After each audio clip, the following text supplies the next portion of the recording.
Je m'appelle Faustine Jacot, j'ai fait mes études aux Beaux-Arts de Paris dans l'atelier de Djamel Tata. Je me définis comme une dessinatrice touche-à-tout, c'est-à-dire que ma pratique centrale est le dessin.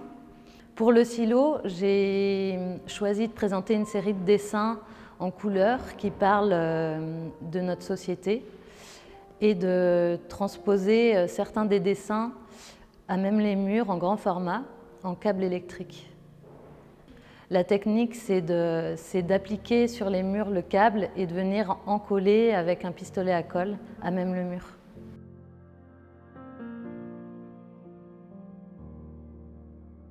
Je m'appelle Ulla von Brandenburg, je suis artiste, je suis allemande, je suis née à Karlsruhe et depuis 10 ans j'habite en France et depuis 5 ans j'habite à Nogent-l'Artaud dans l'Aisne. Ici dans le silo, je pouvais jouer avec un super espace, la cathédrale, qui est énormément haut et c'est vraiment rare de pouvoir exposer dans des espaces comme ça. Alors dans l'installation ici, il y a 4 films et 3 petits films qui sont en noir et blanc et qui sont plus vieux. Et le dernier film, c'est le film Sweet Feast que j'ai tourné à Londres cette année.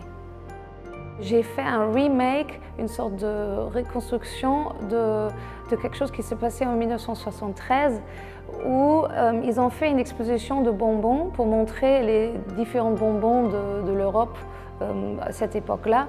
Et à la fin, pour le finissage, ils ont invité les enfants du quartier, sauf que les enfants, ils n'ont pas mangé les bonbons qu'ils auront dû manger, mais ils ont mangé toute l'expo. Et ça, on a refilmé avec un groupe de l'école de ce quartier. Donc Julie Legrand expose au silo une œuvre qui s'appelle Rose au damier, qui est une installation assez monumentale qui a été créée spécialement pour le silo. C'est une installation composée d'une structure en bois qui a été créée par les services menuiserie de la ville de Château-Thierry, qui est entièrement recouverte de miroirs. Et Julie a travaillé avec pas mal de personnes sur le montage de cette installation qui est en fait comme une sorte de performance artistique. Il y a combien de bénévoles qui ont travaillé sur l'installation? On était 6 pendant 4 jours à travailler sur l'installation. Donc on est monté sur des grands échafaudages et on avait des bobines de fil à actionner. Donc on avait plusieurs couleurs de bobines.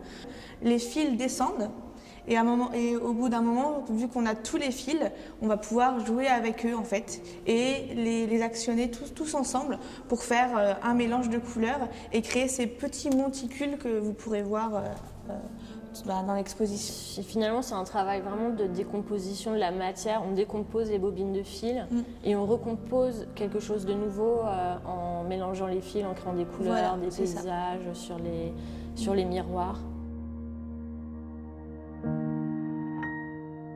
C'est une exposition gratuite, ouverte à tous, qui attire tout petits comme les plus grands. C'est vraiment une exposition familiale, très colorée, avec un aspect ludique.